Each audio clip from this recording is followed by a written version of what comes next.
Hi there, this is Rachael O'Mara, and I'm here today with Dr. Ellen Langer. Hello. Welcome to Mountain View. We're in downtown Mountain View today. We spent the morning at Google, and tell us about what you were talking about at the Google School for Leaders. No, you said this is going to be short. I'm not going to go through the whole talk. All right, you don't have to do but the whole talk. I spoke to Google leaders and to try to teach them how to be more mindful. And this is mindfulness from a Western scientific perspective rather than through meditation. Yeah, so I love that, because when we say mindfulness, it's like each and every person has their own definition of it. And so I went to your talk, saw Ellen today, and I've studied Ellen as well a little bit at the Right Foundation. So it's been awesome to just see you in action, by the way. And mindfulness, I love what you say about it in your work, because it's about just being present to yourself. Well, it's a way of being present. You know, everybody says be in the moment, but when you're not in the moment, you're not there to know you're not there. So the way to be there is this very simple process of noticing new things. And as you notice new things, that necessarily puts you in the present, makes you sensitive to context and perspective, and this noticing is the essence of engagement, so it actually feels good. So it's very simple.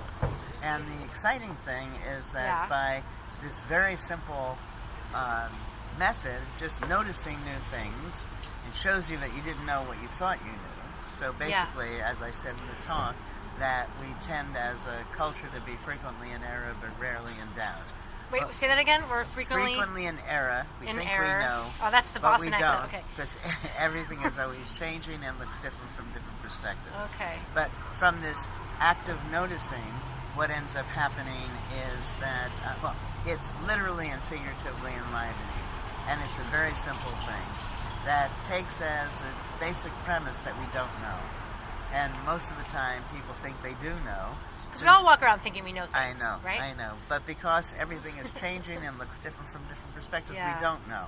Yeah. And when we realize we don't know, you naturally tune in. You know, if I knew everything you were going to say before you said it, it would be hard to pay attention to you.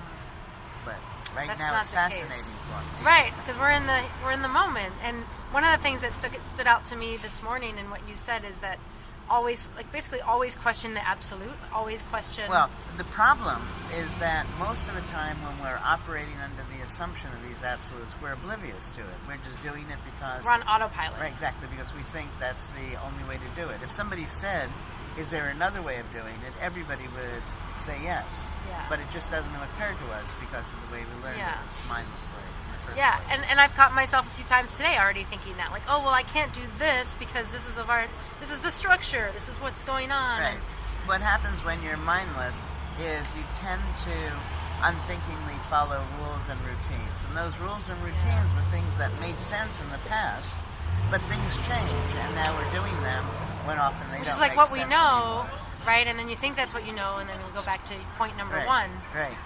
So that when you're mindful, you can have rules and routines, but they guide what you're doing. They don't overly determine what you're doing. Yeah, and so when people think about mindfulness and like I guess it's the Eastern side of it, the Zen and breathing and sensations, is there a way to do that with just being mindful? Like just what you're saying?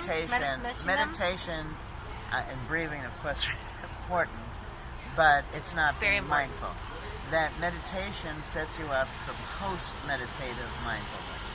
So when you're mindful, you're there.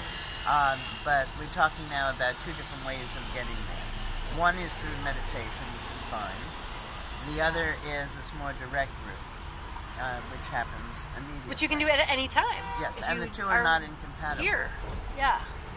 But mindful meditation in general, is a practice. Yeah. What I teach, and have done research on for 40 years, is not a practice. It's a way of being. Once you know you don't know, you naturally tune in. Yeah. So what's one tip, if you could leave us with a tip of like, how can I learn more about what I don't know, or what do I do next? Yeah. Well, if you actively notice new things, let's say you're walking home and you walk that route 1,000 million times, or you're, that's a good one. Whatever it is. And because you think it's the same, you confuse your mindset about its sameness with the reality. if you now, as you're walking home, just notice new things. When you get home, if you're getting home to another person, like the cracks in the sidewalk, anything. You know, person notice on the new street, notice new things about your spouse, your roommate, your friend, and what happens is that then you see you didn't know, and then it all becomes interesting again. And what's fun is that if I am mindfully noticing you, you feel cared for. You feel that I'm there, and that's good for our relationship. And that's what you were quoting in the studies this morning that you've conducted. Literally, people have better health vitals, feeling more relaxed, less stressed out, and like that's just all it's there amazing that the simple process of noticing. First, when you're noticing the neurons are firing, and as I said, it's literally and figuratively enlivening. So you make old people more mindful; they live longer. Mindfulness is good for relationships because you feel seen. When you're mindful, you can take advantage of opportunities to which you'd otherwise be blind, and you avert the danger not yet arisen. But not only is it good for your health and happiness, people know when you're mindful. That they see you as more trustworthy and charismatic, for example. Not only dolphins know it too. Animals in general. Not only that, but when you are working, for example, mindfully, it seems to leave its imprint on the products we produce. So, given that it's easy, that it's fun, that it's so good for you, that people know whether or not you're mindful, so it's good for your relationships, it's good for the products you produce, it seems to me that we should all be as mindful as we possibly can. Heck yeah, that's good advice. Thank you so much, Dr. My pleasure. Ellenringer. All right, you heard it here first. Be mindful and know what you are about to know because you're being mindful to find it.